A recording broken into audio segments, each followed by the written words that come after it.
Ya vamos a hablar ahora de la gonorrea, ¿listo? Entonces, lo primero que tenemos que ver es cuál es el agente causal. Por favor, si están recorriendo las diapositivas, ¿no? Sí, doctora. Ya. Entonces, ¿cuál es el agente causal? Sí, la Neisseria gonorrea, que nosotros lo conocemos ya de mucho tiempo, ¿no? Porque desde colegio nos hablan de las infecciones de transmisión sexual. Entonces, la Neisseria gonorrea pertenece a la familia de los diplococos. Sí, es un diplococo gram negativo, como ustedes aquí ven. Sí, los asimilan a los granos de café, ¿no? Y aquí en este extendido podemos ver que siempre van en pares, ¿no? Entonces aquí hay un par, aquí otro par, ¿sí? Entonces por eso es que le decimos diplococo, ¿ya?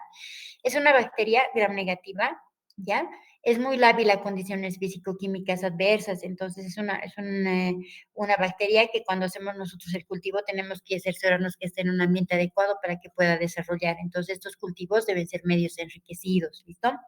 Son oxidasa y catalasa positivos. Lo más importante en la estructura de esta bacteria es algunas regiones de su estructura que van a dar la patogenicidad al diplococo, ¿no? Por ejemplo, los pilis, que son estos que son los que le ayudan a adherirse a la membrana del epitelio al que va a infectar, ¿no? A la célula que va a infectar, su cápside o su cápsula y algunos lipopolisacáridos que la pared va a producir, ya que le sirven para adherirse a nuestro tejido y poder contagiar otras células normales, ¿ya? Entonces, esto es bien importante, ¿sí? Las estructuras bacterianas, las estructuras de la bacteria que le confieren patogenicidad, entonces, las más importantes son los pilis, la cápsula y los lipopolisacáridos de la pared, ¿ya? Siempre les aclaro algunas cosas importantes, ¿no? En cuanto a la epidemiología, ya, en la epidemiología, vamos a ver que es una bacteria que solamente va a afectar al humano, entonces no se desarrolla en otras especies, por ejemplo, en algún animal, no, es una bacteria que es propia de los seres humanos, ya es su único reservorio. Ya, se ha visto que aproximadamente 106 millones de casos nuevos se presentan por año en todo el mundo, o sea que es una infección que es muy frecuente en las personas que son sexualmente activas, ¿no? Que están en etapa reproductiva. Afectan más a los hombres en un 23.2% que a las mujeres en un 4.32%. ¿Por qué esto? Porque generalmente la mujer es más asintomática que el varón, en cambio el varón presenta más rápido o más rápidamente sintomatología. ¿Listo? ¿Cuál es la patogenia y el tiempo de incubación? Vamos a, perdón, ahí estoy retrocediendo, ¿no? Ya. Entonces, en la patogenia tenemos que ver primero cómo se transmite, ¿no? La transmisión es sexual, ¿sí? Es por contacto sexual, o que no todas los pacientes presentan sintomatología. Algunos que no presentan síntomas, nosotros los consideramos portadores asintomáticos y son los que más riesgo tienen de contagiar a la pareja, ¿no? Porque como no tienen síntomas, no tienen el debido cuidado de protegerse, entonces son más contagiantes que las pacientes que tienen sintomatología, ¿no? Ya, el principal mecanismo de transmisión es el sexual, pero también puede haber transmisión vertical de la mamá al producto.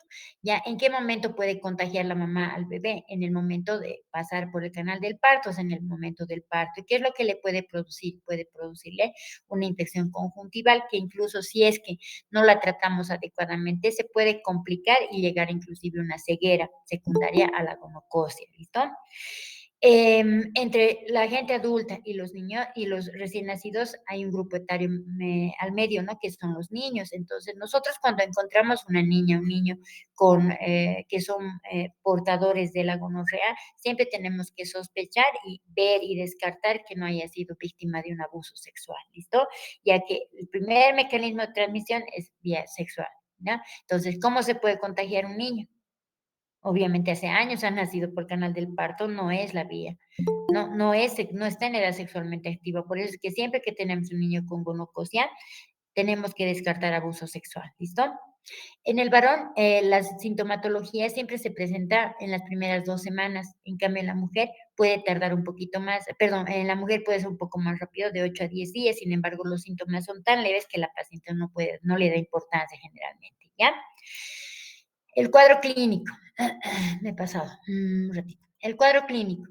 Ya, el cuadro clínico es bien característico tanto en los hombres como en las mujeres, pero es más fácil diagnosticarlo en el hombre. ¿Por qué? Porque lo que más nos llama la atención es la producción de esa secreción mucopurulenta por pene, ¿no? Entonces, generalmente el varón cuando ve que está saliendo pus por el pene, corre al médico, ¿no? Se asusta y esa es la causa por la que va a acudir a pedir ayuda, ¿no?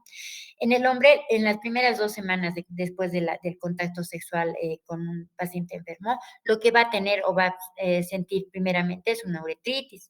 Ya, la uretritis se caracteriza por ardor en la uretra, ya puede haber ya secreción de inicio de una sustancia o de una secreción mucopurulenta o purulenta franca por pene. También va a presentar hipersensibilidad del pene y de los testículos, dolor peneano específicamente, ¿ya? Clásicamente puede ir acompañada de disuria, o sea, dolor al orinar, ¿ya? Y lo que, como les digo, lo que más llama la atención tanto al paciente como al médico es esta secreción purulenta por el pene, ¿ya? Si es que nosotros no tratamos adecuadamente en este momento a este paciente, esta infección se puede diseminar y puede producir signos de infección urinaria, obviamente por ascenso de estas bacterias por vías urinarias, ¿no? Entonces va a presentar otros síntomas más, por ejemplo, polaquiuria, tenesmo y a veces inclusive podemos ver que presenta sangradito al terminar su micción, ¿no? Que va a sangrar al terminar de orinar, ¿ya? Entonces, eso todavía se puede ir complicando más si no hacemos el tratamiento, ¿ya? Entonces se puede convertir en una epididimitis, que es el dolor testicular, inflamación de testículos, una vesiculitis seminal y una prostatitis, ¿no? Donde el hombre ya presenta muchos síntomas, mucho dolor testicular, mucho dolor peneano, que le obligan ya a ir al médico, ¿no? Entonces nosotros, nuestro diagnóstico clínico va a ser siempre por esta secreción mucopurulenta por pene, ¿ya? No olvidarnos que algunos pueden ser asintomáticos, un 10 a 15% de los varones son asintomáticos, ¿ya? Sin embargo, ¿cómo nosotros podemos diagnosticar a estos pacientes, no? Por la sospecha de un contacto, o sea, por el antecedente de un contacto sospechoso, ¿no? Si, digamos, la pareja tiene alguna sintomatología que nos haga pensar en que tiene gonorrea y el paciente o la pareja está sin sintomatología, entonces nos vemos obligados a hacer un laboratorio para confirmar, ¿ya? ¿Por qué? Porque puede ser solamente portador asintomático. ¿Listo? En la mujer, en cambio, es un poquito más difícil diagnosticar clínicamente. ¿Por qué? Porque se puede camuflar el cuadro con una colpitis nada más, ¿ya? Pero, ¿por qué se caracteriza generalmente la gonorrea en la mujer, ya? En la mayoría son asintomáticos, un 70%. Entonces, ustedes ven que en la mujer es más difícil diagnosticar y menos porcentaje llega a presentar sintomatología. En cambio, en el varón es menor, ¿no? ¿Ya? Entonces, ¿qué es lo que va a presentar? Primero, vamos a revisar tres segmentos del aparato genital, el cervix, ¿cómo está el cervix? En el cervix, la paciente puede presentar un edema del cervix y el cervix puede estar cenótico, congestivo y por aquí vamos a ver también que hay secreción mucopurulenta, que es lo que nos llama la atención. ¿Ya? En la uretra nosotros podemos encontrar también signos y síntomas que nos pueden confundir con una infección urinaria, por ejemplo, la polaquiuria, la disuria, las orinas turbias, fétidas, que es lo que nos llama la atención, ¿no? Ya en las glándulas paruretrales, ¿qué es lo que nos va a llamar la atención? Nosotros tenemos dos glándulas que se llaman las glándulas de Bartolino, que están en el tercio posterior de los labios mayores, ¿ya? Entonces podemos ver que pueden producir una bartolinitis, ¿sí? Al principio un quiste de Bartolino, que después se puede sobreinfectar y producir un absceso de Bartolino, ¿no? Entonces, cuando ustedes ven una tumoración en tercio posterior del labio mayor, que está con los signos de Celsius, o sea, dolor, calor, rubor, tumor, entonces, en nuestro diagnóstico ojo cerrado es un absceso de Bartolino. ¿Listo? ¿Qué más? Cuando se complica la infección, puede ascender y puede afectar a otros órganos, ¿sí? Por ejemplo, a las salpinges, ¿sí? A las trompas y producir un edema de las trompas, eso se llama salpingitis, que se caracteriza por dolor intenso en fosas ilíacas que puede estar irradiado a la región lumbar. Puede haber una leucorrea intensa, puede haber dolor durante la menstruación y incluso a veces alzas térmicas. Si esta salpingitis no la tratamos a tiempo, un 10 a 20% puede terminar en obstrucción de trompas y eso obviamente va a terminar en una infertilidad de la paciente, ¿no? O sea, como están obstruidas las trompas, la paciente no se va a poder embarazar, ¿ya? Entonces, todo esto, si nosotros no lo tratamos, puede desencadenar una enfermedad inflamatoria pélvica, ¿no? Donde ya vamos a ver compromiso del endometrio, de las trompas, inclusive de la cavidad peritoneal, ¿ya? Entonces, en la mujer también lo que nos llama la atención es esa leucorrea mucopurulenta, ¿no? Que si le ponemos el espéculo vamos a ver que es abundante, es purulenta, prácticamente franca. Le hacemos una limpiecita con torunda de algodón y vamos a ver que esa secreción está saliendo por orificio cervical externo, ¿ya? Y obviamente si ya está complicada vamos a encontrar el absceso de Bartolino, dolor en fosas ilíacas a la movilización del cervix, que es característico de una salpingitis, ¿listo? Entonces, a tomar en cuenta que un 70% de las pacientes mujeres, o sea, de las mujeres pueden ser asintomáticas también, ¿ya? Entonces, también la gonorrea puede afectar otros órganos, por ejemplo, la orofaringe, ya donde vamos a encontrar un cuadro parecido a una faringoamigdalitis. La diferencia es que vamos a encontrar placas de tejido mucopurulento también alrededor de las amígdalas. Y si hacemos un cultivo de ese flujo, vamos a ver que se trata de una gonorrea, ¿listo? También, bueno, esta afección a la mucosa orofaringe obviamente se va a presentar en las pacientes que tienen costumbre de tener actividad sexual oral, ¿no? También puede afectar al recto, ¿sí? A las pacientes que practican el sexo rectal, el sexo anal, ¿ya? Un buen porcentaje puede presentar, no presentar síntomas, pero en algunos casos puede haber una proctitis, un prurito intenso, un tenesmo. ¿Qué es el tenesmo? La sensación de querer defecar, pero no hay el bolo fecal como para que defeque, dolor anorrectal y la secreción obviamente mucopurulenta o sanguinolenta en algunos casos cuando hay mucha inflamación en el recto, ¿listo? Entonces, para que ustedes vean, siempre estamos hablando de secreción mucopurulenta, que es el signo que más nos va a llamar la atención y nos va a ayudar a llegar a un diagnóstico presuntivo, ¿listo? En algunos casos se puede diseminar, como les había dicho, ¿no? Entonces, en 1 a 3% de los casos, si no hacemos tratamiento adecuado, se puede diseminar. Y vamos a ver que en la diseminación, en la gonorrea diseminada, siempre va a haber mayor afectación en las mujeres que en los varones, ¿ya? ¿Cuándo se disemina? ¿Ya? ¿O en qué caso se disemina? Por ejemplo, a través de la menstruación se puede diseminar y producir afectación a los órganos genitales internos, ¿ya? En el tercer trimestre del embarazo se puede diseminar y en el momento del parto contagiar al producto, ¿no? También puede producir un tipo de gonorrea diseminada cuando afecta a las articulaciones y a la piel. Aquí nosotros vamos a tener la dermatitis o artritis gonocócica, que se caracteriza por fiebre, poliartralgias, artritis y algunas lesiones cutáneas que son más o menos estas, ¿no? Que son pápulas rojizas, algunas con vesículas, con líquido purulento en su interior, ¿listo? Estos cuadros pueden llegar a complicar a cualquier articulación, pero especialmente a las articulaciones de gran movilidad, por ejemplo, las rodillas, los codos, las muñecas, los dedos, los tobillos.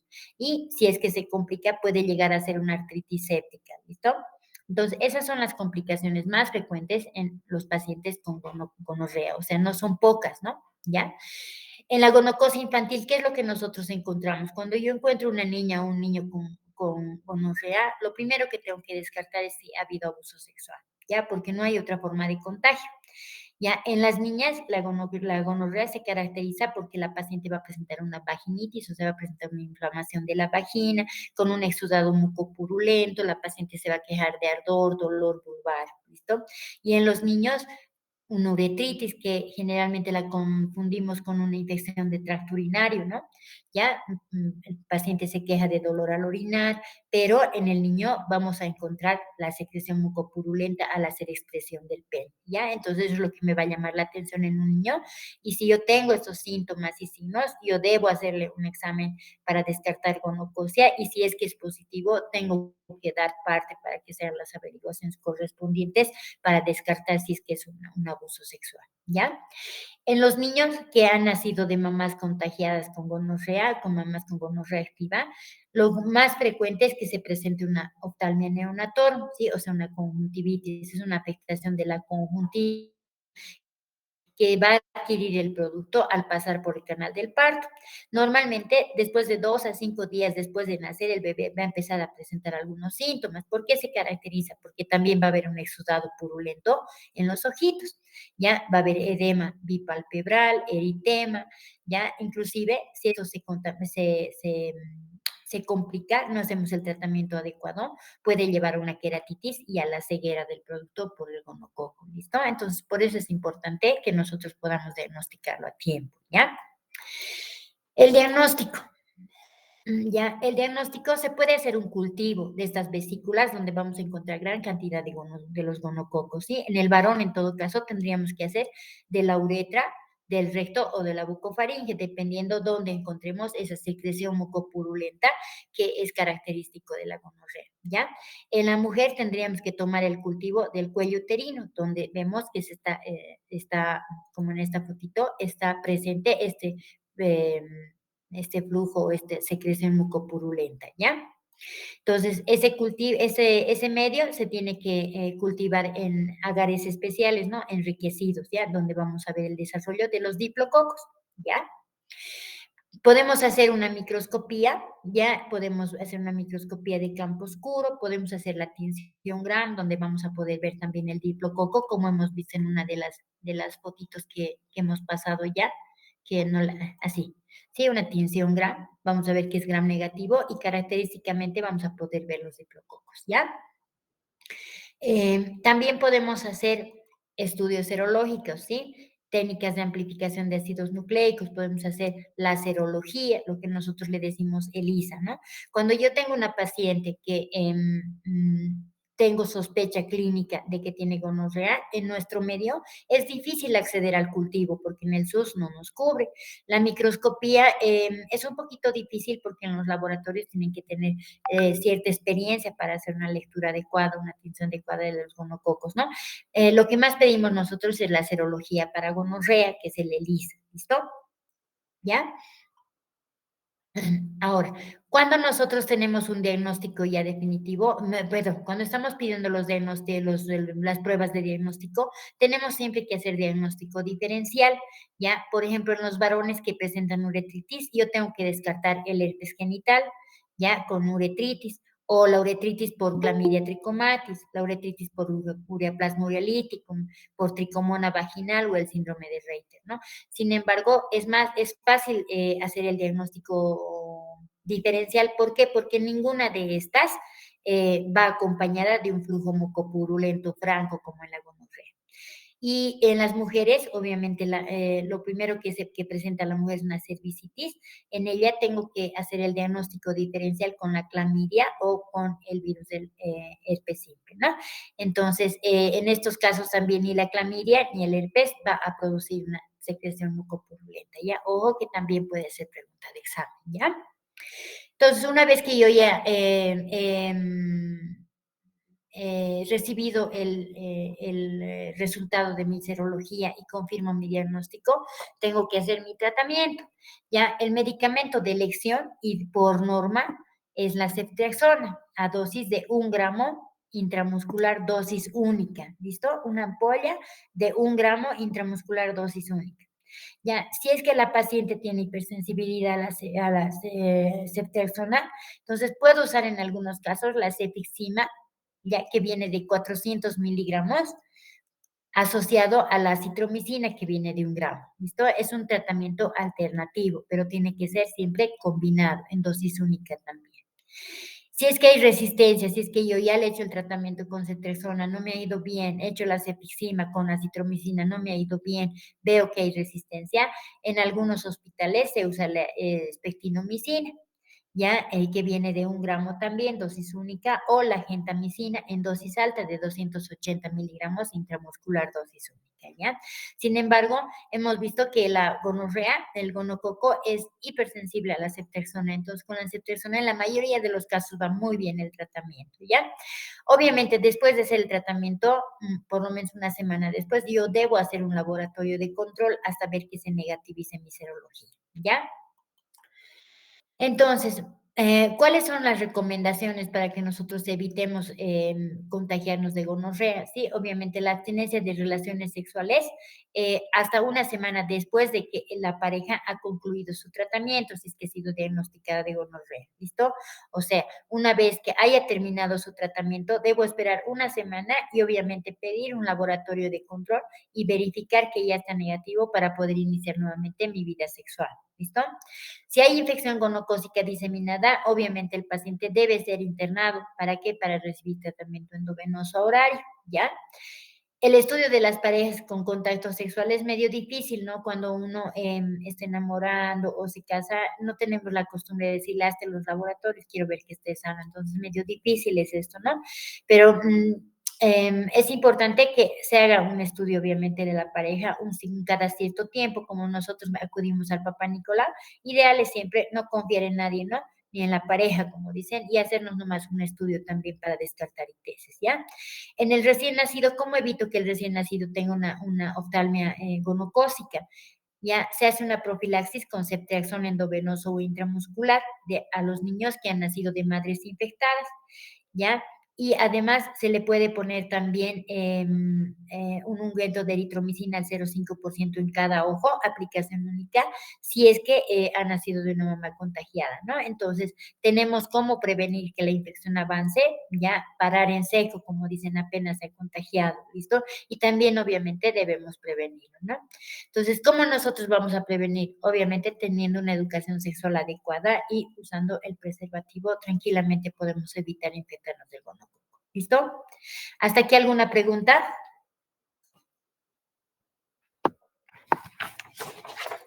Doctores.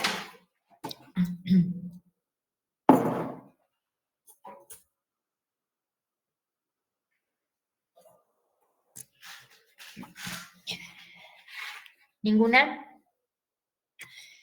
Ya, entonces voy a continuar con el herpes genital. Ya, otra infección de transmisión sexual muy común en nuestro medio, igual que la gonorrea, es el herpes genital, ya que también es bien característico y es bien fácil de diagnosticar clínicamente porque sus lesiones son bien clásicas, ¿no? Entonces, es una infección, obviamente, de transmisión sexual. Es causada por el virus del herpes tipo 2, porque el virus del herpes tipo 1 causa el herpes labial, ¿no? El herpes que está en trayectos nerviosos, ¿no ven? ¿Ya? No tiene cura. ¿Por qué? Porque no hay ningún medicamento que mate al herpes. Ya los medicamentos que le damos son solamente para disminuir la sintomatología. Entonces, lo que el virus del herpes hace es estar inactivo durante un tiempo y se activa dependiendo del estado de la paciente. Generalmente se activa en estados de estrés y en estados de inmunodepresión, ¿ya?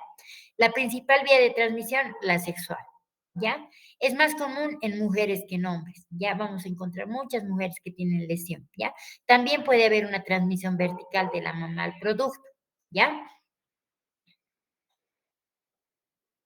Entonces, como habíamos dicho, es una infección de transmisión sexual que se puede contagiar solamente del contacto, entre el contacto de piel a piel, ¿ya? A través de secreciones orales o genitales, ¿no? En los pacientes que tienen sexo oral, sexo anal, entonces podemos encontrar lesiones en la vagina, en la región oral, en la región anal, ¿ya?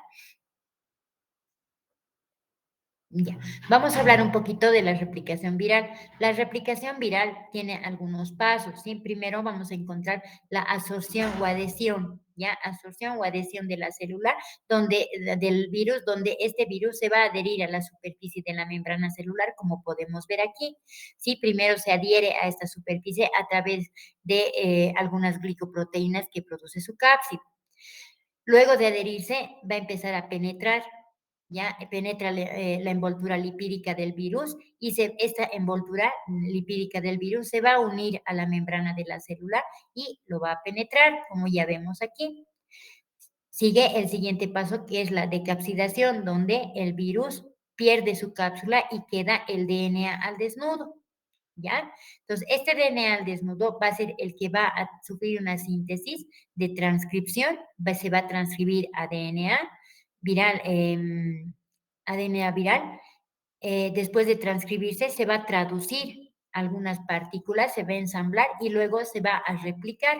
Y esta réplica se va a ensamblar nuevamente y va a formar viriones que se van a liberar de la célula por gemación y van a ir a contagiar otras células, ¿ya? Entonces, en la replicación tenemos varios pasos: la absorción o adhesión, la penetración, que es cuando ya penetra la célula, la decapsidación, cuando el DNA se desnuda, la síntesis, donde ya el DNA se va a replicar, se va a traducir y se va a transcribir. El ensamblaje, donde se van a formar los nuevos viriones que a partir de la liberación por gemación van a ir a contagiar otras células, ¿ya? Cuidado, esta pregunta de examen también, ¿ya? La sintomatología. El herpes es una enfermedad que produce característicamente unas vesículas que pueden encontrarse en los genitales, en labios mayores, labios menores, puede encontrarse en rectos si es que la paciente practica sexo anal, en la boca o alrededor de la boca cuando practica sexo oral. ¿Listo? Entonces, estas vesículas son bien características. Si ustedes bien ven, tiene líquido, están llenas de líquido adentro y son intensamente dolorosas. La paciente se queja de dolor, ya están llenas de líquido. Y si en algún momento revientan, estas células, estas vesículas se pueden ulcerar, ¿ya? Y estas úlceras son mucho más dolorosas que las vesículas, ¿listo? Generalmente estas úlceras, estas vesículas que después se convierten en úlceras, sanan espontáneamente en pocas semanas, ¿listo? Pero se pueden reactivar, incluso sin tratamiento pueden sanar, ¿no? Pero se pueden volver a reactivar en etapas de estrés o de inmunodepresión de la paciente, ¿ya? Normalmente cuando la vesícula está presente, vamos a ver que la paciente va a presentar ganglios linfáticos inflamados, especialmente en la región cervical, ¿ya? Y en la en la región cervical y en la región axilar, ¿ya? Entonces, cuando nosotros veamos perdón, no axilar, en la región cervical y en la región inguinal, ¿ya? Entonces, cuando nosotros veamos una paciente que tiene ese tipo de ampollitas, como si se hubiese quemado, y miren, son ampollitas pequeñas que van confluyendo y forman ampollas grandes, ¿no? Entonces, mi obligación es buscar ganglios para ver si realmente se puede tratar de un herpes genital, ¿ya?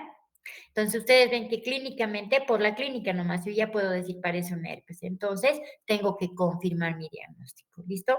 Se puede hacer un cultivo de esta secrecióncita, ¿ya? Pero el cultivo, para que sea confiable, debe tener ciertos requisitos. Primero, va a depender de la rapidez con la que tome el inóculo y lo ponga al medio de cultivo, de la carga viral que esté presente en la muestra. Si es que yo tomo mal la cantidad de líquido, qué sé yo, puede ser que me salga un falso negativo. Sí, si la carga viral es baja, entonces también puede ser que me dé un falso negativo, ¿ya? El cultivo celular que nosotros utilizamos también es bien importante, ya son cultivos enriquecidos, ¿ya? Normalmente no hacemos cultivo, lo que nosotros pedimos es el PCR, que es la reacción en cadena de polimerasa, o la serología, el ELISA, que es lo que tenemos a la mano, ¿no? El ELISA es barato, o sea, es de bajo costo en lugares, en clínicas privadas y en los hospitales públicos es gratuito, ¿no? Entonces, siempre nos apoyamos más en el ELISA, pero tienen que saber que se puede hacer el PCR y el cultivo también, ¿ya?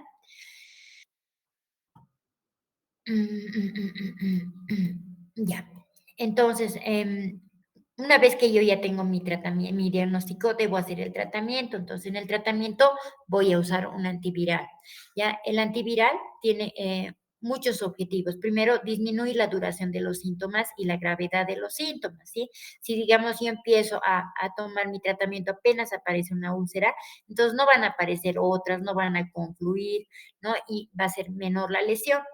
Ya, si inicio precozmente mi tratamiento, también va a durar menos tiempo la lesión, ¿no? Y me va a doler menos, voy a estar con menor tiempo con la sintomatología. Entonces, lo que se busca es disminuir la duración de los síntomas y la gravedad, que no se complique.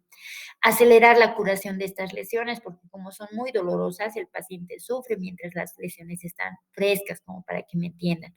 Acortar la excreción viral, ¿sí? ¿Qué es la excreción? O sea, es más o menos la vida viral, ¿ya? Entonces, una vez que se inactiva el producto, el virus, con el antiviral, entonces los síntomas también van a empezar a disminuir, ¿no?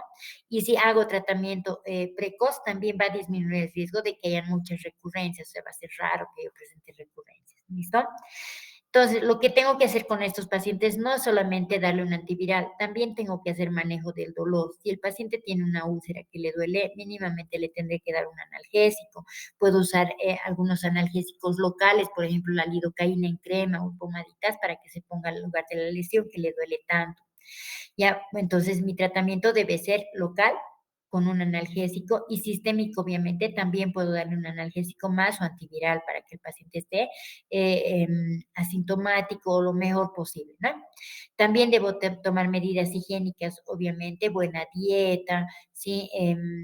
Vitaminas, qué sé yo, para aumentar su sistema inmunológico para suprimir la infección, ¿ya?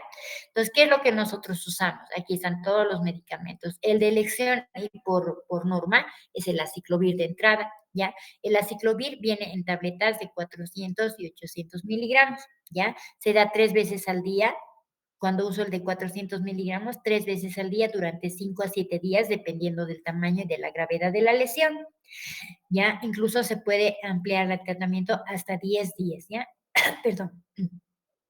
Si uso las tabletas de 800 miligramos, puedo usar 2 veces al día durante 5 días, ¿ya? Pero si decido usar 3 veces al día las de 800 miligramos, solamente lo voy a usar por 2 días, ¿ya? Entonces, generalmente nosotros empezamos el tratamiento con dosis baja, 400 miligramos, 3 veces al día durante 5 a 7 días. Y va muy bien el tratamiento. Obviamente, también puedo usar aciclovir en crema en el área de la lesión o analgésicos dependiendo de la gravedad de la sintomatología del paciente, ¿ya? Otro medicamento es el valaciclovir que nosotros tenemos en Bolivia. Vienen en tabletas de 500 miligramos y se puede tomar 2 veces al día durante 3 días hasta 5 máximo, ¿ya? También tenemos tabletas de 1 gramo por vía oral, se toman una sola vez al día por 5 a 7 días, como les digo, dependiendo de la gravedad de la lesión, ¿ya? Y el famciclovir que acaba de entrar a nuestro país, ¿no? Es muy buen medicamento, lastimosamente es caro. En relación a la ciclovir, es caro. Entonces, nosotros siempre tomamos como como primera línea de tratamiento la ciclovir, además de que en el SUS es gratuito, ¿ya? El famciclovir viene en tabletitas de 125 miligramos, se toma vía oral 2 veces al día por 5 a 7 días. También tenemos tabletitas de 1 gramo que se toma 2 veces al día, que es dosis única, ¿listo? Entonces, estos son los medicamentos que yo puedo usar. Cuidado sea pregunta de examen también, ¿ya? Ahora, como les había dicho, es bien importante el manejo del dolor porque es una lesión que le duele intensamente al paciente. Peor si está en área genital, no puede sentarse, camina la ropa le roza, le lastima. Entonces, la paciente necesita, o la paciente o el paciente necesita tratamiento para el dolor, ¿ya? Entonces, ¿qué es lo que puedo usar? Puedo usar como analgesia sistémica ibuprofeno, paracetamol por vía oral, diclofenaco, cualquier analgésico antiinflamatorio, un AINE, ¿listo? Y para el tratamiento local le puedo dar lidocaína en cremita o en gel al 2% que se aplica directamente a la lesión. Ya la benzocaína en gel, ya que viene en solución, se puede aplicar a la lesión también. Y algunos otros analgésicos que vienen tópicos para la lesión, ¿no? Pero lo que más nosotros usamos es la lidocaína en cremita o en pomada o en gel, ¿ya? Que va muy bien también con la sintomatología del paciente, ¿ya? Las recomendaciones, obviamente, el mismo dibujito, ¿no? Sexo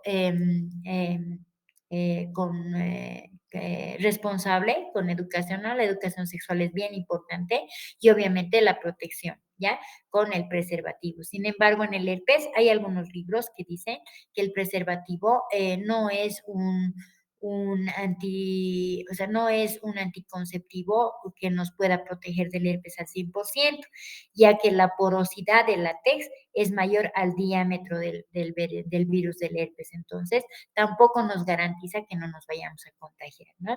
Entonces, lo ideal es siempre ver que sea una paciente sana y si es que hay alguna lesión, responsablemente no tener actividad sexual hasta que la lesión desaparezca y pase un tiempo prudente después de su desaparición para que yo inicie nuevamente mi actividad sexual. ¿Listo? ¿Alguna pregunta hasta ahí? Doctora, sobre el herpes, doctora. Buenas noches, ¿me escucha? Sí, doctora, sí te escucho. Buenas noches. Ya, mi pregunta es la siguiente. Sobre el herpes, nos dijo que no tiene cura, ¿no es cierto? No tiene Que culpa. significa que está en el cuerpo permanentemente. Entonces, ¿de Sí. qué manera nosotros le podríamos recomendar a la pareja que puede iniciar su vida sexual a pesar de estar con ese riesgo, doctora? Ya.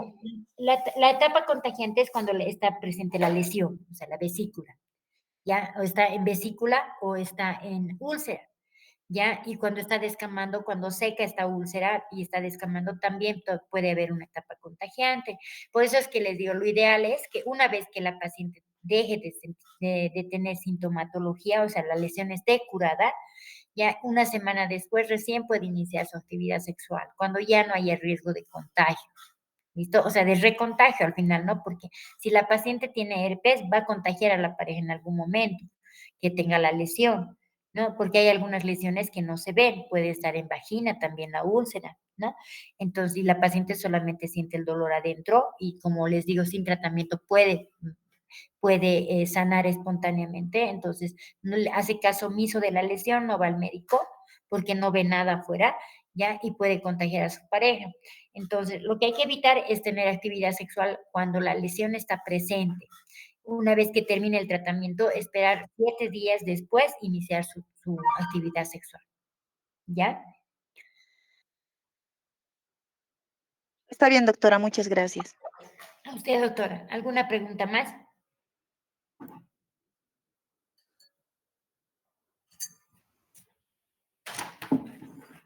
¿Ninguna?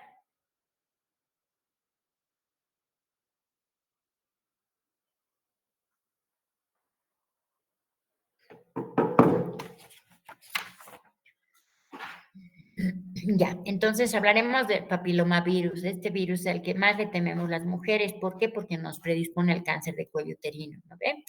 Ya, entonces, haciendo un poquito de historia, dice que en 1842 han visto que muchas infecciones de transmisión sexual han empezado a relacionar las infecciones de transmisión sexual con las pacientes que desarrollaban cáncer de cuello uterino. O sea, ya se sospechaba que por ahí había una ITC que podía predisponer al cáncer de cuello uterino. En 1907 ya han encontrado las verruguitas, los condilomas, y han visto que tenía un origen viral y lo han relacionado ya al cáncer de cuello uterino. Y desde 1983 la relación ya es más firme. ¿Por qué? Porque han visto que el HPV es uno de los factores de mayor predisposición para que la paciente desarrolle cáncer de cuello uterino. ¿Listo? Entonces, esta infección es más temida para las mujeres que para los varones. En el varón también puede causar cáncer de pene, pero es bien raro, ¿listo? Entonces, vamos a ver la etiología. El virus del papiloma humano pertenece a la familia Papillomaviridae. Ya, es un virus pequeño, mide 50 nanómetros aproximadamente de diámetro. Ya, no tiene envoltura. Ya, es un virus desnudo. Está formado por una cápside icosaédrica y esta cápside es la que va a producir algunas proteínas o glicoproteínas que son importantes para que el virus se pueda adherir a los epitelios y pueda causar infección en las células. ¿Listo? Comprende dos proteínas estructurales importantes en su cápside, que es la proteína L1 y L2, que son las que van a permitir que este virus pueda contagiar a otras células, ¿ya? En su genoma vamos a encontrar que está formado por una cadena de ADN circular, ¿ya? Este virus va a infectar especialmente a los epitelios planos estratificados de algunos segmentos, especialmente del conducto endocervical, ¿ya? Son dos lesiones dos lesiones, ¿no? Las que puede provocar el papilomavirus, las verrugas cutáneas, o sea, el condiloma, o lesiones en las mucosas, en el epitelio del endocervix, causando las lesiones intraepiteliales o lesiones precancerosas, ¿ya? Eso ya está. Hay varios tipos, hay infinidad de tipos de papilomavirus, no decimos serotipos, decimos tipos, ¿sí? Se han identificado al menos 200 tipos de papilomavirus. De estos 200, prácticamente son 40 los que nos pueden afectar a nosotros, ¿listo? Algunos nosotros los consideramos de alto riesgo porque son los más oncogénicos, los que nos provocan mayor predisposición a tener cáncer de cuello uterino. Estos tipos son el 16 y el 18 principalmente. Obviamente hay otros, ¿no? Por ejemplo, el 31, 35, 45, 51, 58, 66 también son de alto riesgo, pero los principales y los más oncogénicos son el 16 y el 18, ¿listo? Y los de bajo riesgo son de bajo riesgo porque no van a producir cáncer, pero sí nos producen lesión, o sea, el condiloma, ¿sí? La verruga, ya el 6 y el 11 especialmente, ¿listo? Ya, entonces aquí vemos otro cuadrito, ¿no? Los virus de alto riesgo, ya que en especial están, bueno, son todos estos, ¿no? El 16, 18, 31, 33, 35, 45, 51 y demás, pero los más oncogénicos son el 16 y el 18. Entre estos dos, el 16 es el más oncogénico, es el que más produce cáncer de cuello uterino en un 60% de los casos. En cambio, el virus del papiloma de tipo 18 es también oncogénico, pero su porcentaje de producción de cáncer de cuello uterino es menor, de un 10 al 20%. Entonces, ¿cuál es al que más le debemos temer? Al tipo 16. ¿Listo? En Bolivia, el cáncer de cuello uterino ocupa el primer lugar en la causa de muerte de las mujeres en edad fértil. ¿Listo? El segundo lugar está el cáncer de mama, ¿no? Entonces, primero el cáncer de cuello uterino y después el cáncer de mama. En cambio, a nivel mundial, el primer cáncer que provoca muerte materna es el de mama. En nuestro país sigue siendo el cáncer de cuello uterino, tal vez por poca información, por irresponsabilidad también del personal de salud que no hace difusión de la importancia de tomarse un papá Nicolau en forma rutinaria, ¿no? Ya, las tasas de cáncer de cuello uterino, de cáncer de cuello uterino son altas. Ya incluso las tasas de defunción por cáncer de cuello uterino son mucho más altas en Bolivia que en otros países a nivel mundial. ¿Ya? En nuestro país decimos que la tasa cruda ajustada a la incidencia de cáncer de cuello uterino es de 80 por 100.000 pacientes, ¿ya? 80 cada 100.000 pacientes tienen papilomavirus y cáncer de cuello uterino, ¿ya?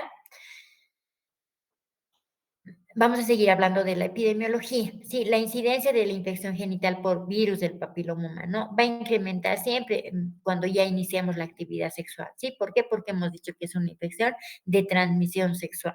¿Ya? Entonces, una vez que la paciente inicia su actividad sexual, ya predispone a infectarse de papilomavirus y, por lo tanto, tiene mayor predisposición de desarrollar una lesión precancerosa, ¿no? Estas pacientes, si es que inician precozmente, tienen mayor predisposición todavía. ¿Por qué? Porque cambian de pareja rutinariamente y con todas sus parejas tienen contacto sexual. Entonces hay mayor predisposición. Por lo tanto, uno de los factores de riesgo mayor es la promiscuidad, ¿no? Existen tres tipos de factores importantes que pueden influir para que este virus produzca cáncer y no verruga, ¿sí? Los factores virales, por ejemplo, los genotipos del virus del papiloma humano, el 16 y el 18, como les había dicho, ¿no? Los más importantes, los que más producen cáncer, son los 16 y 18, ¿listo?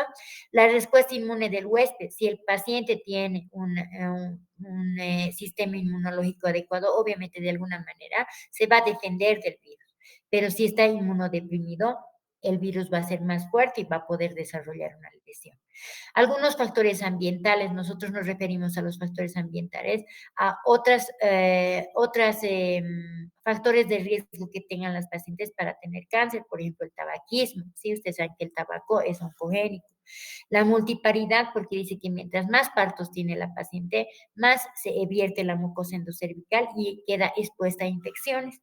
El uso prolongado de anticonceptivos hormonales, especialmente aquellos que tienen dosis altas de estrógenos, que actualmente ya casi no existen. Todos los anticonceptivos son con dosis bajas de estrógeno, ¿no? Y la coinfección, obviamente, de bacterias va a hacer que el virus sea más patógeno y nos pueda atacar más agresivamente, ¿ya?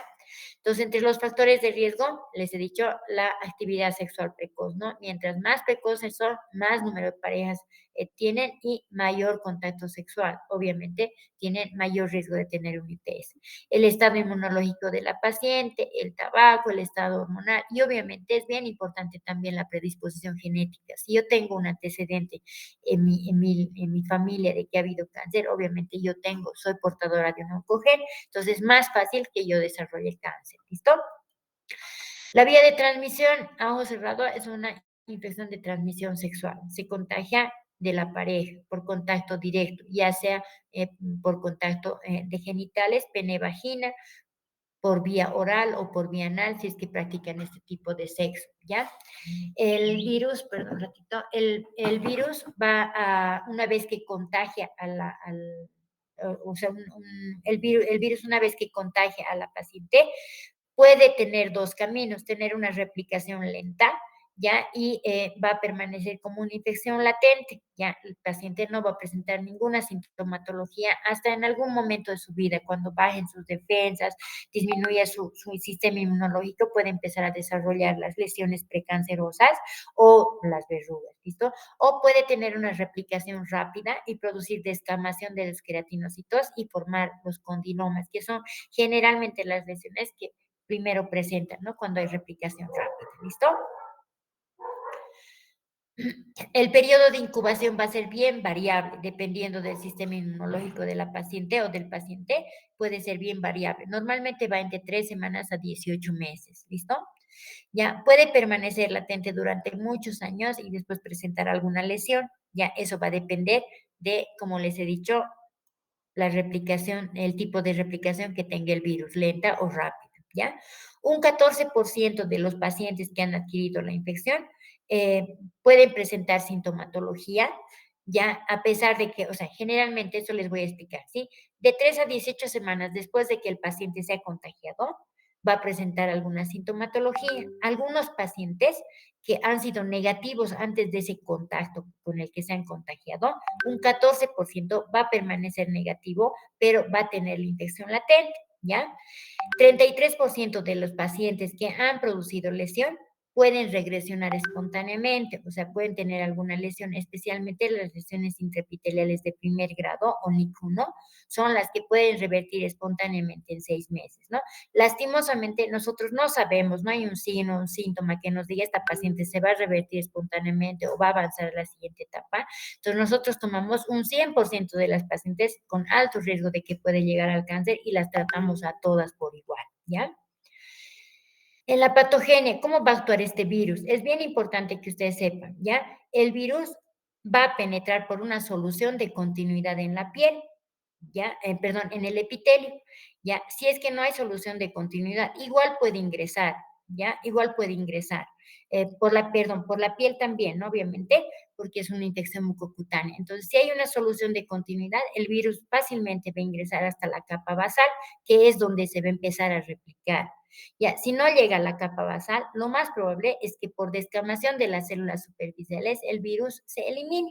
Pero si llega a la capa basal, ahí están las células donde se están, o sea, ahí está la capa donde se están replicando las células, ¿no ve? Entonces, en estas células que están en etapa de replicación, ahí es donde el virus va a replicarse también, va a formar los nuevos viriones y va a ir contagiando a otras células, ¿listo? Entonces, sí o sí tiene que llegar a esta capa basal para poder provocar infección, ¿ya? Entonces, el virus va a interactuar con nuestras células, con las células del epitelio, a través de unas proteínas de la cápside, que son la L1 y L2, ¿ya? Y con estas proteínas van a interactuar con los protoglucanos de las células de la membrana basal. Ya, entonces, en sí, ¿a qué quiero llegar? Que ustedes tomen en cuenta que el virus, si es que llega a la capa basal, va a poder producir infección. Pero si no llega a la capa basal de la piel, entonces se va a descamar y la infección puede pasar. ¿Listo? Entonces, esta infección nosotros tenemos que saber que es localizada, ya se va a localizar en el área donde se ha contagiado, o sea, si digamos he tenido un contacto sexual y tenía una solución de continuidad en el labio mayor derecho, ahí es donde va a presentarse la primera lesión, ¿listo? Por eso es que es localizada. ya es persistente. No ocasiona la muerte de las células ni ocasiona una viremia, ¿ya? O sea, es una enfermedad que solamente va a estar localizada en la piel, ¿listo? La capacidad del virus para infectar y replicar va a conducir a que la infección progrese o a la verruga o al cáncer de cuello uterino. Y esto va a depender mucho, mucho va a depender de las proteínas virales, la L1, L2, ¿ya? También va a depender mucho del lugar del epitelio donde se esté asentando, así como en la piel tiene que estar en la capa basal, en el epitelio endocervical también hay una capa basal donde se están replicando las células, ¿no ve? Porque a partir de la capa basal se replican y la replicación va empujando, empujando y las superficiales se van descamando, ¿no ve? Así se recambian las células, ¿no ve? Entonces, el virus tiene que llegar a la capa basal, infectar a las células de la capa basal y replicarse en estas células y a partir de ahí va a ir infectando otras células de esta capa basal. Como esas células van empujando a las células que ya están viejitas, se van descamando, entonces ahí se van produciendo las lesiones hasta la superficie, ya sea de la piel o del epitelio endocervical. ¿Listo? Los subtipos. Ya, espérame un ratito. Los subtipos del virus del papiloma humano de alto riesgo tienen la capacidad de desencadenar proliferación celular. ¿Qué quiere decir esto? Ya, cuando afectan a la capa basal del epitelio, tienen la capacidad de provocar una aceleración del crecimiento de estas células, una proliferación excesiva de estas células y así van formando las lesiones precancerosas o preinvasoras, ¿sí? Estos virus oncogénicos de inicio van a producir lesiones precancerosas o preinvasoras que nosotros las conocemos como NICS, ya neoplasia intraepitelial cervical, que van a nacer en la unión escamocolumnar del epitelio endocervical. ¿Listo? Se caracterizan porque se clasifican en 3 grados, NIC 1, NIC 2, NIC 3. Eso va a depender del grado del epitelio que está afectando este virus, ¿ya? Por ejemplo, el NIC 1 afecta 1/3 del grosor del epitelio. El NIC 2 afecta, perdón, aquí está, 1/3 del grosor del epitelio. El NIC 2 afecta 2/3 del grosor del epitelio. El NIC 3 afecta todo el grosor del epitelio, ¿sí? Pero respetan la membrana basal. Entonces, estas lesiones son precancerosas, ¿ya? Hay una lesión donde ya afecta la membrana basal, a eso nosotros le conocemos como CIS, que quiere decir cáncer in situ, ya que también es una lesión que todavía podemos rescatar a la paciente porque todavía no ha sobrepasado la membrana basal, o sea, sigue siendo una lesión precancerosa, ¿ya? Entonces podemos sacar el útero a la paciente y salvarle la vida. Pero una vez que sobrepasa ese tumor, la capa basal, entonces nosotros ya consideramos un cáncer invasor donde la paciente ya necesita radioterapia, quimioterapia, ¿no? Entonces, de ahí la importancia de hacer un diagnóstico precoz a través de la toma de Papa Nicolau cuando recién está empezando para poder hacer un tratamiento adecuado. Mientras más tomado esté el epitelio, más agresivos vamos a ser con el procedimiento o con la conducta que vayamos a tomar también, ¿ya? Clínicamente, ¿qué es lo que nosotros encontramos con el papilomavirus? Ya, obviamente las lesiones que van a producir son bien características, son las verrugas, ¿no? O condilomas. Las lesiones pueden ser variables, pueden ser únicas o pueden ser múltiples, pueden ser grandes, pueden ser chiquitas, pueden ser confluyentes. ¿Ya? ¿Cuáles son las confluyentes? Estas verrugas pequeñas pueden confluir y producir grandes tumoraciones, condilomas grandes que prácticamente a veces parecen coliflor. Miren, esta es una vulva, que ya no se diferencia los labios mayores, menores, no se ve la región anal, porque todo esto es un condiloma, ¿no? En el hombre, lo más característico es que salgan en el surco balanoprepucial las verrugas, ¿ya? Es bien común, ¿ya? Bueno, eso, ¿no? En la clínica. Entonces, mi diagnóstico es prácticamente clínico, ¿no? ¿A dónde perderse una verruga en los genitales? Condiloma, pues no voy a pensar en otra cosa porque va a ser condilomatosis, ¿listo? Sin embargo, yo puedo apoyarme en algunos exámenes complementarios, ¿ya? Pero el examen macroscópico es el diagnóstico prácticamente definitivo, porque no hay donde se confunda, como que el rojo es rojo y el blanco es blanco, no hay confusión, ¿no ve? ¿Ya? Entonces el examen macroscópico es el mandatorio, ¿ya? Pero como les digo, puedo apoyarme en otros medios de diagnóstico, ya especialmente en el Papa Nicolau, ya nosotros lo conocemos como Papa Nicolau, pero nosotros en medicina deberíamos decir citología cérvico-vaginal, que es una muestra que tomamos del endocervix, hacemos un extendido y va a una tinción, que es la tinción del Papá Nicolau, que nos han hecho hacer hartas veces en microbiología, ¿no ve? Entonces ahí vamos a ver estas células que están infectadas por el HPV, ¿sí? Nosotros le decimos a esta lesioncita, que es característico, se ve una célula con un núcleo lateralizado y algunas lesiones. Miren, entonces nosotros decimos coilocitos, estas células tienen coilocitos, decimos, ¿no? Entonces cuando ustedes lean un Papá Nicolau que diga coilocitos, entonces tienen que descartar papilomavirus, ¿ya? También podemos hacer diagnóstico molecular. Nosotros tenemos actualmente la captura híbrida ya en nuestro medio, ¿ya? Que no es cara, e incluso en el SUS ya se está haciendo captura híbrida que se llama en forma gratuita, ¿ya? Que vamos a ir a buscar las proteínas propias del virus, ¿no? Vamos a buscar las glucoproteínas virales, ¿ya? Y podemos detectar al 100% que el virus está presente en esa paciente, ¿ya? Entonces, ¿qué es lo ideal? Tomar un Papá Nicolau para ver que no haya una lesión precancerosa, porque eso es lo que buscamos con el PAP, ¿no? Y tomar una captura híbrida para descartar o confirmar si esa paciente tiene papilomavirus o no, ¿ya? Ahora, cuando esta lesión ya nosotros tenemos, digamos, un Papá Nicolau donde nos dicen que sí hay papilomavirus o que hay alguna lesión preinvasora, siempre nos tenemos que apoyar en la biopsia. ¿Por qué? Porque la biopsia es la que me va a dar el diagnóstico definitivo, si esa paciente tiene una lesión precancerosa o preinvasora o no tiene. ¿Listo? El Papá Nicolau, nosotros le decimos que es un estudio, un método de screening. ¿Por qué de screening? Porque a, eh, nos ayuda a identificar las pacientes de riesgo de tener alguna lesión. Ya, por ejemplo, si yo tengo una paciente que viene con su resultado de Papá Nicolau que dice PAP3, entonces yo ya sospecho que tiene alguna lesión preinvasora, pero no es confirmado. A mí, yo tengo la obligación de confirmar a través de una biopsia, ¿listo? Entonces, en la biopsia, ¿qué es lo que voy a ver? Voy a ver el grado de afectación del epitelio. Hemos dicho, este es, por ejemplo, un epitelio normal. En el NIC1, el grado de afectación es 1/3 del grosor del epitelio. En el NIC2 es 2/3 del grosor del epitelio y en el NIC3 es todo el grosor del epitelio, ¿no? Entonces, a través de la biopsia, yo voy a ver el grado de afectación del epitelio, ¿ya? Entonces es bien importante que yo sepa interpretar adecuadamente un Papá Nicolau, saber que no es lo mismo el Papá Nicolau que una captura híbrida. Actualmente tienen esa confusión las pacientes. Dice que es mejor la captura híbrida, mejor que el Papá Nicolau. No, son dos cosas distintas. El Papá Nicolau sirve para detectar lesiones precancerosas. Ya, la captura híbrida sirve para detectar si usted tiene o no tiene papilomavirus. Son dos cosas distintas. ¿Listo?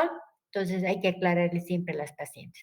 En algunos lugares, por ejemplo, yo trabajo en el CIES, siempre hay campañas para el Día de la Madre especialmente, para el 21 de septiembre también son fechas claves donde hay campaña, donde se hace la campaña de Papá Nicolau y captura híbrida, ¿no? Porque son dos cosas distintas y dos cosas bien importantes.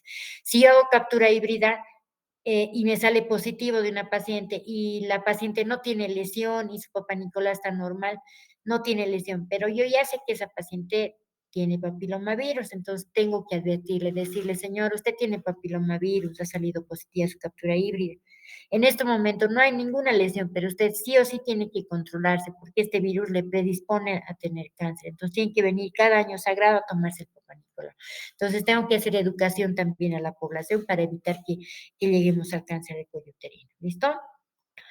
Ahora, el tratamiento cuando es verruguita, tenemos algunas sustancias que podemos ponerle a la paciente, por ejemplo, la podofilina, que es un líquido que se aplica a la verruga una vez a la semana, ya hasta que la verruga desaparece. Ya lo que causa la podofilina y el ácido tricloroacético es la lisis de esta verruga, ¿ya? Perdón, ¿ya? La lisis de esta verruga. Para las mujeres embarazadas, la podofilina no puede usarla en el primer trimestre porque es teratogénico, produce malformaciones en el producto. Entonces, mi opción va a ser el ácido tricloroacético. Cuidado, esta pregunta de examen. ¿ya? También podemos hacer el imiquimod, que la verdad en nuestro medio es caro, que es como una sustancia, una crema, un gel que se aplica a las verrugas y también se produce lisis. ¿Ya? Y cuando son verrugas muy grandes como esta, hacemos el tratamiento quirúrgico con el electrobisturí. Se secciona estas verrugas que son demasiado grandes, ¿listo? Unas pequeñas como estas, yo puedo tratarlas con el condilomil o con el ácido tricloroacético, ¿listo? Pero grandes ya como estas o como estas requieren nomás una excisión quirúrgica, ¿listo? Entonces tendría que entrar con ellas a quirófano y bajo anestesia reseccionar estas verrugas, ¿listo? Entonces, miren, por ejemplo, a este le han hecho una resección quirúrgica, incluso han puesto algunos puntitos, ¿no? Y en otros, solamente la aplicación del condilomil o del ácido tricloroacético va muy bien. Actualmente se está haciendo la criocirugía. ¿Qué es la criocirugía? Es congelar estas áreas con nitrógeno líquido. Ustedes han debido ver en dermatología, porque ya han pasado, que se queman las verrugas con nitrógeno líquido, ¿no ve? Tienen unos botellones en dermatología donde se sopa, digamos, un hisopo y en el nitrógeno líquido y eso se aplica a la verruga y la verruga se hace blanca, ¿no ve? Entonces, en ginecología nosotros no tenemos estos aparatitos, ¿no? Son los botellones que tienen nitrógeno líquido y a través de un aplicador podemos quemar estas verduras. Nosotros no tenemos todavía esto, ¿listo? Pero sí se puede hacer como hacen en dermatología, a través de un hisopo aplicar a las verrugas, ¿ya? Pero es más fácil para nosotros hacer la resección o aplicar el ácido tricloroacético, que va muy bien, ¿ya? Entonces, en el tratamiento, vamos a ver que hay un tratamiento tópico que es con la podofilina o podofilotoxina, que es lo mismo, ¿no? Entonces, si son verrugas pequeñitas, le puedo poner una vez a la semana, ya 2 veces por día, durante 3 días, si es que son verrugas grandes, ya hasta 4 ciclos. Con 4 ciclos de aplicación ya va muy bien. La podofilina se pone, como les dije, una vez a la semana hasta que desaparece la verruga. Ya, y el ácido tricloroacético también una vez a la semana hasta que desaparece la verruga. Cuando nosotros le aplicamos este medicamento, siempre les advertimos que debe lavarse 4 horas después. Por ejemplo, si digamos yo le he puesto su ácido tricloroacético a las 10 de la mañana, entonces le indico 10, 11, 12, 1, 2. A las 2 de la tarde, señora, se va a lavar esa área para que no se ampolle el lugar donde le he aplicado el líquido. ¿Listo? Y el imiquimod, que es una cremita, como les digo, que se pone en la verruguita, pero nosotros no lo usamos por el alto costo, ¿listo? Ya, otros tratamientos son el interferón, que nosotros no tenemos, pero le he puesto una fotito porque está descrito en el libro, ¿ya? Y obviamente la vacuna es bien importante. En nuestro medio ya tenemos la vacuna, ya tenemos 2 tipos de vacuna, la bivalente y la trivalente. Ya, está indicada en nuestro medio, en nuestro país, se aplica a las pacientes menores de 13 años, o sea, las niñas menores de 13 años que no hayan iniciado actividad sexual. Si en el colegio les ponen 3 dosis, ¿no? La primera, después al mes una dosis más y a los 6 meses otra dosis, ¿no? Entonces, las que son mamás o tienen hermanitas pequeñas han debido recibir en algún momento un papelito para que autoricemos que les pongan, ¿no? Lastimosamente, las mujeres que ya han iniciado actividad sexual ya no pueden hacerse vacunar, sin embargo, se está peleando todavía para que se cree una norma, ¿no? Donde yo pueda acceder a la vacuna si es que tengo mi captura híbrida negativa, a pesar de que haya iniciado actividad sexual. Entonces, sería ideal, ¿no? Ya en otros países se hace así. Entonces, la vacuna bivalente se llama Cervarix, ¿ya? Nos cubre de los virus 16 y 18, que son los más oncogénicos. Se aplica a mujeres solamente de 9 a 25 años de edad, ya que tengan o que no tengan lesión. Ya, si es que han aparecido los condilomas, acuminados o verrugas vulgares, poco probable que la vacuna le ayude. ¿Por qué? Porque ya no le va a prevenir nada, ¿ya? La idea de esta vacuna es prevenir neoplasias intraepiteliales o cáncer, pero debe ser en las pacientes que no se han contagiado de virus. ¿Listo? Como les digo, son 3 dosis intramusculares. La primera, la de contacto, la segunda al mes después de poner la primera dosis y la tercera a los 6 meses, ¿ya? Otra vacuna es la tetravalente, el Gardasil, que es la que tenemos en nuestro medio, ya, que es la que más llega. No sé si es porque será la baratita, pero tenemos. Ya, el Gardasil nos cubre qué tipos de virus, el 6, el 11, el 16 y el 18. O sea, también nos cubre la formación de condilomas. Esta sí puedo aplicar a los hombres y a las mujeres entre los 9 y 26 años de edad, siempre y cuando no hayan iniciado actividad sexual. ¿Listo? La indicación de este virus es prevenir las lesiones precancerosas, ¿ya? Es efectiva en un 90.4% de los casos para prevenir también los condilomas, ¿ya? Especialmente en los hombres, las anogenitales, ¿ya? Se pone intramuscular a o sea, la primera dosis, que es la cero, a los 2 meses la segunda y a los 6 meses la tercera, ¿ya? Entonces es distinta la administración de la Cervarix que la Gardasil. ¿Listo? Entonces también puede ser pregunta de examen, ¿ya? Y la nonavalente, que es el Gardasil 9, que no tenemos en nuestro país, pero va a llegar cualquier momento, ¿no? Obviamente, nos cubre más cepas del virus del papiloma humano, ¿ya? El 6, 11, 16, 18, 31, 33, 45, 52, 58. Se puede aplicar a los hombres y a las mujeres entre 9 y 26 años, ¿ya? Siempre todavía se está usando eso de que no hayan iniciado actividad sexual, pero pronto, como se están haciendo ya algunas gestiones, vamos a poder acceder a las que ya hemos iniciado actividad sexual, pero que tengamos una captura híbrida positiva. Entre los 9 y 15 años de edad, se usan 3 dosis, ya la primera al mes, perdón, la primera y a los 6 meses la segunda y a los 12 meses la tercera, ¿ya? La dosis intramuscular es la más efectiva, ¿ya? Se puede poner a los 0 meses, o sea, perdón, a la primera dosis, que es la cero, a los 2 meses la segunda dosis y a los 6 meses la tercera, que es la clásica, ¿ya? Entonces, en nuestro medio basta que sepan que es el Gardasil, es el que tenemos, y cuáles cepas nos cubren, que puede también ser pregunta de examen, ¿ya? Este virus, esta patología es bien importante que nosotros le hagamos seguimiento, ¿ya? Actualmente, de 10 niñas que vienen, 9 tienen captura híbrida positiva. ¿Por qué? Porque están iniciando actividad muy precozmente. Entonces, hay cierto grado de promiscuidad en nuestra juventud, ¿no? ¿Por qué? Porque cambian de pareja, tienen relaciones sexuales, cambian de pareja, tienen relaciones sexuales, terminan, se reúnen con otro. Entonces, ese es el mayor factor de riesgo para contagiarse de una ITS, ¿no? Hay ITS que tienen tratamiento, por ejemplo, la gonorrea, por ejemplo, la sífilis, que podemos tratarlas al 100% si hacemos nuestro esquema adecuado.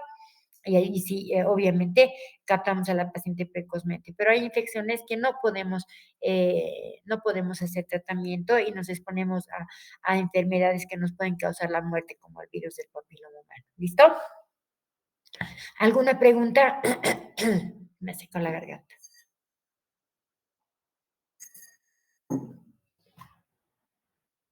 ¿Alguna pregunta, doctores?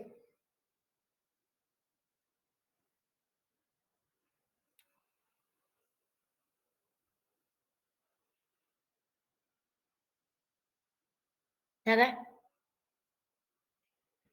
Bueno, hoy día han entrado un poco más que la otra vez, ¿no? La otra vez habían bien poquititos.